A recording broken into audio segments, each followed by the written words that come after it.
네, 우리나라 이제 정부가 바뀌었습니다. 뭐 꼭 그것 때문인지 아닌지 뭐 계산하기는 어렵지만 시장은 굉장히 환호를 하고 있고요. 그러면 우리나라 시장에서 이제 가장 큰 게 반도체고 그다음에 2차 전지 뭐 이런 식으로 내려가긴 할 건데 뭐 미국과 중국 같은 경우는 반도체 산업에 대해서 엄청난 지원을 하고 있지 않습니까? 그럼 우리나라 정부도 당연히 우리나라 산업에서 가장 큰 비중을 차지하고 있는 것 중에 하나인 반도체에 대한 육성 정책 이런 걸 내놓을 것 같은데 지금 뭐 어떤 게 가능하다고 전망하십니까? 저는 지난 정부도 사실 반도체 정책이 없었던 건 네, 아니고요. 그렇죠. 근데 이제는 그냥 형식적으로 세제 혜택 그다음에 네. 투자 예를 들어서 네. AI에 우리가 100조 투자하고 그 중에 네. 일부는 또 반도체와 관련된 그렇겠죠. 거라고 봐야 되고요. 그리고 전체적으로는 저는 이제 양적인 지원도 중요하지만 지금부터는 이제 맞춤 대응이 필요하고 네, 맞춤 지원이 필요하다고 봅니다. 일단 삼성 같은 경우에도 지금 어렵잖아요. 삼성이 좀 해결하려는 이런 네. 유틸리티든 네. 용수든 이런 것들도 해결해주고 다양한 거를 좀 더 선제적으로 해줄 필요도 네. 있고요. 그리고 사실 삼성 파운드리한테도 좀 제가 이런 얘기하면 좀 이상하게 생각할 수는 있겠지만 결국 이제 국내 팹리스 산업이 좀 발전을 해야지 삼성 파운드리한테도 고객이 될 수 있고 실제로 근데 일단 우리나라의 지금 8인치 같은 경우에는 모아팹이라고 해서 나노종합기술원이랑 경상북도의 경북과학기술원 그리고 한국과학기술원 이렇게 해서 8인치 팹 네. 우리 팹리스가 거기 가서 이제 물건 부탁하면 할 수 있는 그런 시설이 있는데 지금 시대가 8인치 시대는 아니잖아요. 그렇죠. 다 12인치거든요. 그래서 12인치 팹을 공동 팹 같은 거를 이제 하나 지어서 네. 전체적으로 시행착오를 우리 팹리스들이 빨리 이제 시장에 타임 투 마켓 할 수 있는 그런 식의 약간 질적인 저는 네. 지원이 지금 또 우리 이번 정부는 실용적이잖아요. 네. 실용적이라는 건 실제로 당장 이게 네, 그 현장에서 필요한 거. 보여주기식이 아니라 실제로 애로사항을 찾아서 해결해서 타임 투 마켓을 줄여서 우리가 생각하는 기업들이 경쟁력을 빨리 제고시키는 게 필요한 거고 그리고 결국 이제 TSMC의 제일 큰 고객인 엔비디아도 한때는 작은 팹리스 회사였어요. 네, 그랬죠. 많은 기업들이 다 AMD도 작은 AMD는 좀 다르네요. 그건 어차피 좀 네. 인텔이랑 경쟁했으니까 그래서 퀄컴도 그렇고 다 작은 고객들이 커져서 네. 큰 기업이 됐는데 한국은 이제 팹리스 산업이 제가 봤을 때는 이 상태에 가면 3, 4년 내에 상당한 기업들이 부실화될 것 같아요. 네. 그래서 오히려 결국 이제 팹리스를 제가 일방적으로 도와달라는 건 아니지만 네. 결국은 이제 맞춤으로 할 수 있는 일 중에 제일 첫 번째 출발점이 공공 12인치 팹을 하나 네. 만들어서 그건 정부에서 지원해야죠.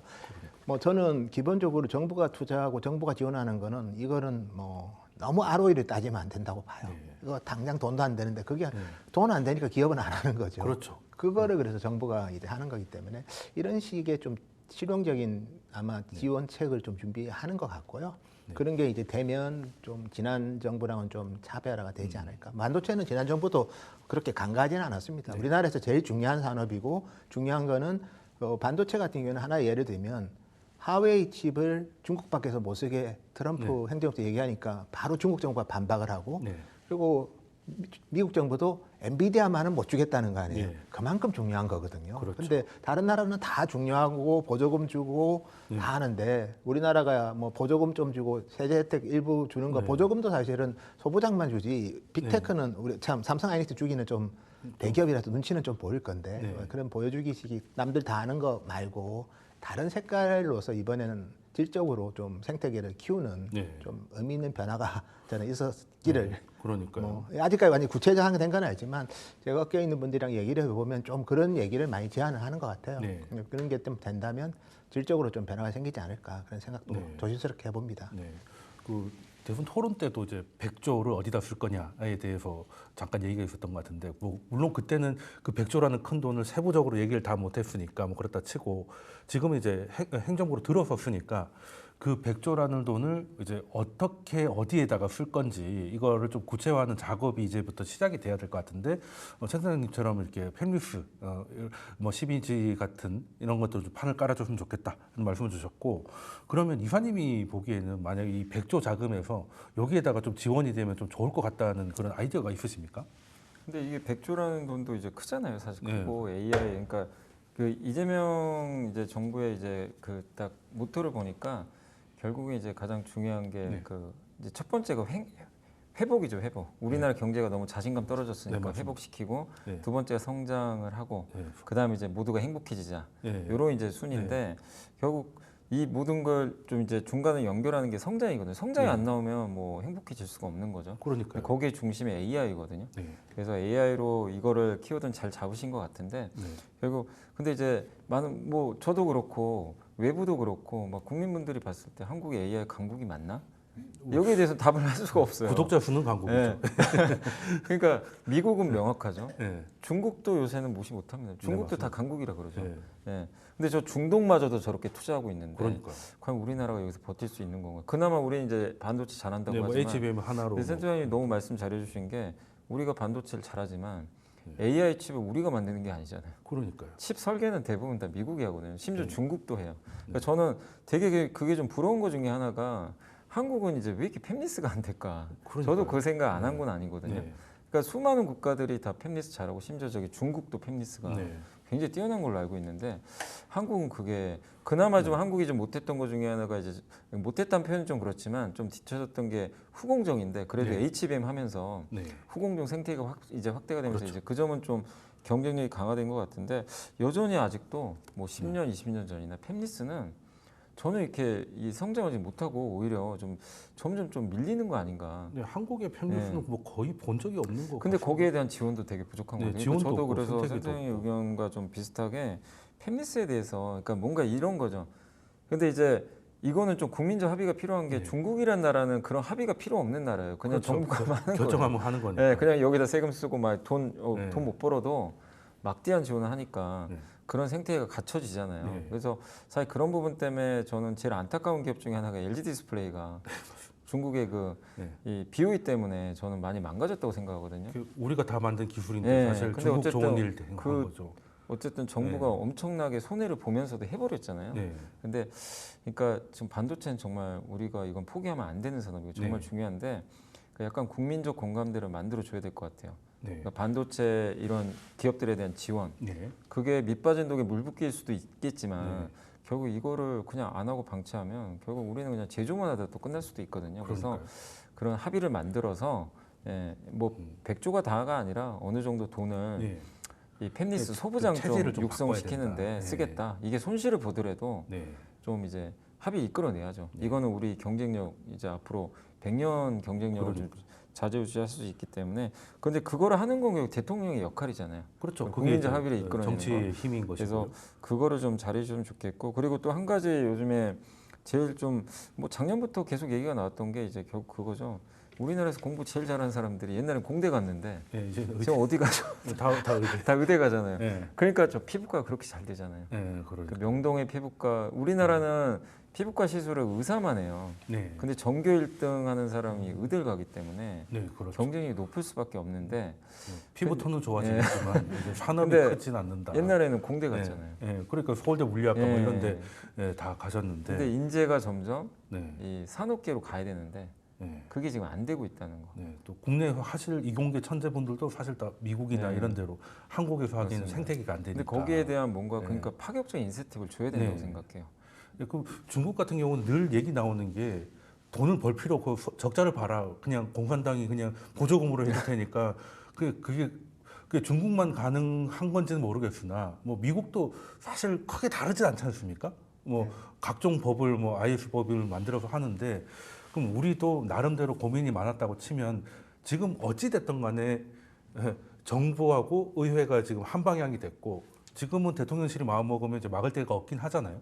뭐 요럴 때 그냥 합의한 것처럼 좀 밀어붙이면 안 되나 뭐 이런 생각도 이런 구도가 만들어지기 쉽지 않은 것도 있는데 물론 이게 정치적으로 안 좋은 점도 분명히 있겠지만 이게 풀어야 될 문제를 계속 미루다가 해야 될 때는 또 할 수도 있는 상황인 것도 같거든요. 그러면 그냥 지금까지 열심히 해서 세금 좀 깎아줄게 사후적으로 이런 것보다는 좀 더 적극적으로 할 수 있는 부분이 좀 많다고 생각이 드는데 그 최상집이 또 하고 싶은 말씀 있으신 것 같은데. 일단 이제 프랑스, 네. 대만, 일본, 네. 미국 다 네. 정부 주도 공공팹이 있습니다. 제가 공공팹 12인치를 강조하는 거는 우리 팹리스가 12인치 팹을 찾아가서 물건 맡기면 안 해줘요. 그러니까 제품 개발을 못하고 네. 계속 삼성이 12인치가 있지만 네. 나머지는 우리 파운드리 12인치 팹 있는 회사가 없잖아요. 네. 파운드리 쪽에서는. 네. 그러니까 이제 TSMC 가고 UMC 가고 그러는데 이러면서 이제 지치거든요. 비용도 많이 들고. 그래서 정부 아니 하물며 프랑스도 10인치 팹이 공동 정부가 투자한 팹이 있어요. 거기서 빨리빨리 이제 좀 코스트 이펙티브하게 하는 거 네. 저는 이런 노력들 되게 중요할 것 같고요. 그리고 뭐 좀 제가 이제 일본 기업 방문을 좀 자주 가면서 좀 느꼈던 것 중에 하나가 이제 르네사스라는 기업을 가보면 그 일본 정부 투자 공사에서 부실한 반도체 회사들을 다 인수를 해요. 네. 그리고 합쳐버립니다. 그러고 나서 영업이익률 지금 30% 나오는 회사가 르네사스거든요. 와. 그래서 우리도 지금 반도체가 지금 바운더리가 제가 뭐 사실 이런 민감한 내용이긴 하지만 성숙 공정 8인치 어렵잖아요 지금. 그렇죠.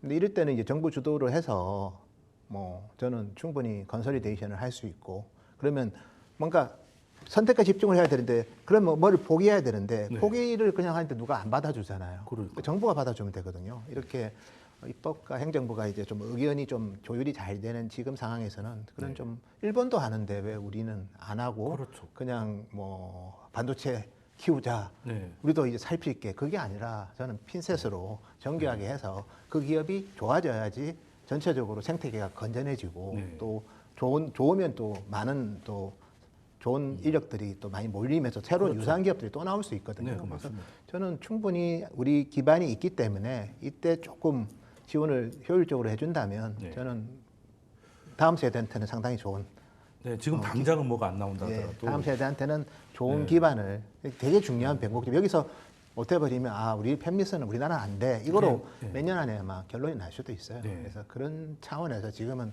상당히 이기감을 갖고 좀 전격적으로 좀 도움을 과하다 좀- 싶을 정도로 좀 밀어붙일 필요가 예, 있다. 지금은 네. 너무 그렇게 수익성을 따질 때는 아닌 것 같습니다. 네. 예. 지금 뭐 100조 자금 모아가지고 얼마 수익 내겠다 이런 게 아니라 이제 체제를 바꾸겠다는 거니까 우리가 제조는 잘하니까 AI에서 약간 주도를 못하는 국가긴 해도 뭐 전력이라든지 뭐 아니면 HBM 이런 어떻게 보면 메인은 아니지만 주변에서는 역할을 하고 있잖아요.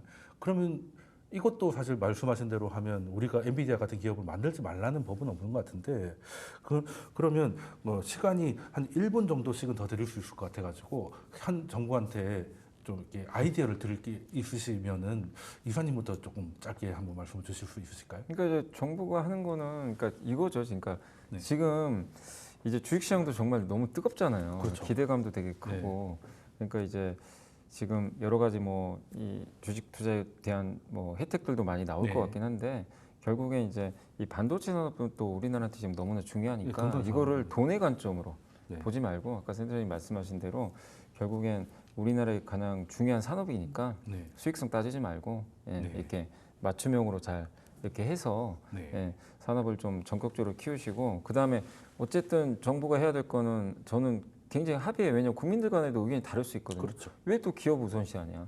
예, 기업 저게 뭐가 네. 대단하다고 저기는 이렇게 어떻게 보면 또 퍼주는 거고 네. 세금을 왜 저기다 주냐? 네. 예, 근데 그렇게 생각하면 아무것도 사실 못하거든요. 맞습니다. 근데 저는 생각이 기업이 또 잘 돼야 된다고 생각해요. 그렇죠. 기업이 잘 돼야 우리가 잘 뭐 되는 나도 거죠. 있는 거니까. 그러니까 그렇게 좀 파격적으로 지원할 때는 지원을 하면서 대신에 당연히 거기에 대해서 반발하는 국민들도 있을 거예요. 그걸 잘 설득시킬 수 있는 네. 그런 정책으로 어쨌든 좀 가야 되지 않나. 진짜 반도체도 정말 우리가 잘하고는 있지만 네. 영원히 잘한다는 법 없고 지금 중국 엄청 쫓아오잖아요. 그러니까요. 좀 사실 좀 무섭기도 한데 지금 그런 것들이 좀 필요한 때가 아닌가. 그러니까 합의를 저는 좀 잘 이끌어줬으면 기업들을 우선을 할 때. 지금 우리 사회가 뭐 최근 일만 아니지만 제일 못했던 게 합인 것 같습니다. 제일 못한 게 합인 것 같고 그래서 좋은 결론이든 나쁜 결론이든 결론을 못 냈던 시간이 너무 길었던 것 같아요. 예, 그런데 지금은 이 방향이 맞다 틀리다는 걸 뭐 단언할 수는 없지만 한 방향으로 갈 수 있는 정치적 고도는 됐으니까 한번 해보고 후회를 하더라도 한번 해보고 후회하는 게 좀 낫지 않을까 하는 그러니까 생각을 아까도 제가 잠깐 예. 말씀드리면 제가 아까도 말씀드렸잖아요. AI 하면 한국이 잘하냐? 네. 답 이제 네. 질문 드리면 네. 거기에 대해서 잘 네. 답변 못 하시잖아요, 대부분. 그러니까 그걸 해야 된다는 거죠, 우리는 네. 지금. 예. 알겠습니다. 그러면 어쨌든 정치판도 새로이 짜졌으니까 정치판이 새로운 산업의 판을 좀 짜줬으면 좋겠다는 이제 두 분의 말씀이 있으셨습니다. 자, 그럼 오늘 두 분 말씀 여기까지 듣도록 하겠습니다. 지금까지 염승환 이사님 그리고 노근창 센터장님이셨습니다. 두 분 말씀 감사드립니다. 네, 감사합니다.